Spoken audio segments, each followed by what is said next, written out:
तो उस पापी हिरण्याक्ष को मारा कहां है? कहां मारा था? आपने देखा वो जगह आज भी बनी हुई है। कहां मारा? या पापी को बदनु हनोई,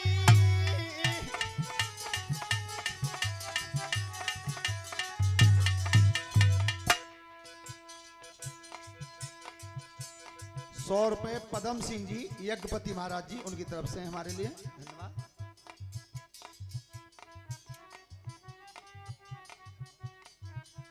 गौरव और सौरभ दक्ष प्रजापति उनकी तरफ से 50 रुपए का पुरस्कार है, धन्यवाद। क्या? या पापी को बदनु हनोई और ताई को सोरो घाट बनोई,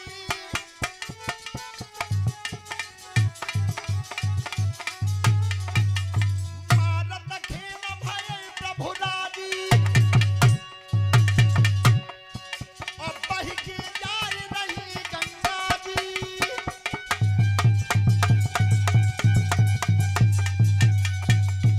ध्यान रखना, गंगा जी का जो घाट है सोरों का, आज भी आप जाएं तो सोरों के तिराए पर सूकर भगवान की बहुत बड़ी तस्वीर लगी है अब भी, और रोड पे भी बोर्ड लगा हुआ सूकर क्षेत्र, यही मारा था उस पापी। अब हिरण्यकश्यप विचार करता है कि मेरे भाई को मारा है श्री हरि ने, तो मैं बदला पटाऊंगा। अब बदलो कैसी पटे? बदलो तो तभी तो पटे तब बराबर जोर आवे, बराबर।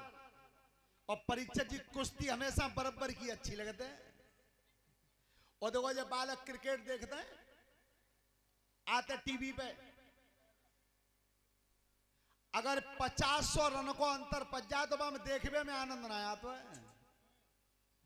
और जब मालूम पड़ता है कि 1 रन की कुश्ती रह गई है केवल बस हाथ जीत पे, ताकत दिल की धड़कन बढ़ जाते हैं, देख भैया की तो कुश्ती बराबर की मानी जाते हैं और अच्छी तब लगाते हैं। अब ऐसी कुश्ती अच्छी लगाई कि जी हमसे पहले जो कथा बालक बोल तो अजय जाई उम्र ज्यादा 16-17 साल को मंगेश, और एक पे पल्ले कौन अब बैठेगा 90 किलो वजन उनमें, बेच जाते कंगे कमरा में कि आजा लड़े हो। अब बताओ तो सही, बताइयो दिखवाइयो, देख के बता दें शोभा दे। अब बार बार ये कहते रहे कि लड़े हो, तो एक दिन फिर जाऊ ने कह दी क्या मन ना मानते तो आ जाए। तो सही बताइयो इनमें हिम्मत कौन से की ज्यादा है? जा की ज्यादा है? लेकिन उन्नू किब्बा की पिछाई छोड़ी के लड़ लो तो कुश्ती बराबर की होती है। लेकिन आज विचार करता है हिरण्यकश्यप कि तपस्या के बल से बल बराबर होगा। बल हमेशा तपस्या से आता है, तपस्या से। और सुनो बेटा, पढ़ने वाले बच्चे सब ध्यान से सुने, जो तुम पढ़ते हो ये भी तो एक तपस्या है, ये भी तो तप है। जब मकान में हम रुकते हैं रात को, बच्चे पढ़ते हैं रात को 11 बजे तक और सुबह 4 बजे फिर जग जाते हैं, और वो तपस्या कैसी है कि बेटा ऐसी पढ़ाई पढ़ियो कि एक बार एक गांव में, अब थोड़े दिन पहले तुमने सुनी हुई गवर्नमेंट को आदेश हो कि जिलाधिकारी और पुलिस कप्तान गांव में रोके गांव में। तो एक दिन कप्तान साहब रुक गए गांव में, गोलारे में आए के। अब सर्दी के दिन आए, जनवरी को महीना। अब 4 सिपाही बाहर खड़े थे, उनने की भैया आज मर गए ठोर। क्यों? कि कप्तान साहब पूरी रात यहां रुकेंगे तो हमें तो सभी रात ठाड़ो ही रहना पड़ेगा ठंड में। जा सलाह कर रहे बार और कप्तान साहब सुन रहे भीतर। तो जो सवेरा भाव तो कप्तान साहब ने जग के चारों बुला लेते आओ। क्या कह रहे थे रात? भैया कप्तान की पेशी में पुलिस सिपाही की क्या क्यों रह जाते हैं?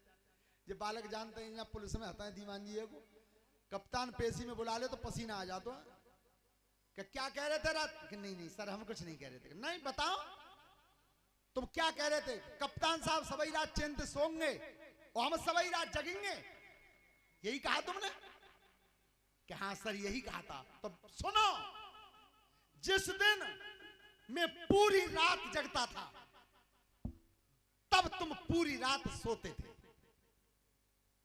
आ रही बात समझ में? आईएएस और आईपीएस जो बनते हैं वो 24 घंटा में 19 घंटा पढ़ते हैं। तो जिस दिन मैं पूरी रात जगता था तब तू पूरी रात सोते थे, और आज पूरी रात में नींद भर के सोऊंगा, तुम्हें जगना पड़ेगा। तपस्या करिए आप, फल ना मिले तब गारंटी है, पन्ना कई कह रहे हैं। अबे तो बड़ी बूढ़ी मैयू कह रही हैं कि हे गोवर्धन महाराज, हम ते परिक्रमा देंगे, हमारे नाती है जाए। परिक्रमा कब देंगे? नाती है जाओ तो। मैया तुम परिक्रमा दे, नाती तो है ही जा रहे हो, तो पहले फल चाह रहे हैं। तो ध्यान करना, ये लिखा है गोस्वामी जी ने रामचरितमानस में, क्या कि तप बल रचे प्रपंच विधाता,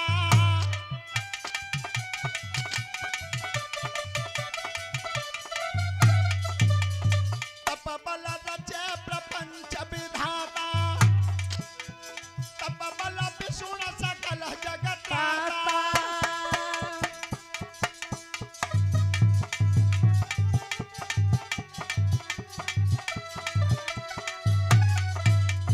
तप बल शंभु करे संहारा, और तप बल शेष सहे महिभारा।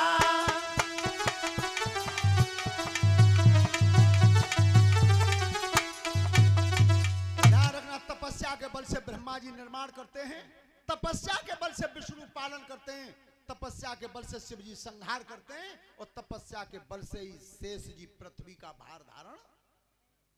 आज तपस्या करने का विचार किया तो उस हिरण्यकश्यप की रानी का नाम था कयाधु। कयाधु, लेकिन ध्यान रखना वो दुराचारी था और कयाधु गुणवान थी। तो आज वो तपस्या करने को चला तो रानी कयाधु दरवाजे पे खड़ी रह गई, और जैसे ही वो तपस्या करने जा रहा था तो एक बरगद की खोल में तोता राम राम कह रहा था, राम राम। और सुनो परीक्षित जी, पक्षी भी भजन करते हैं, इंसान नहीं कर पा रहा है, पक्षी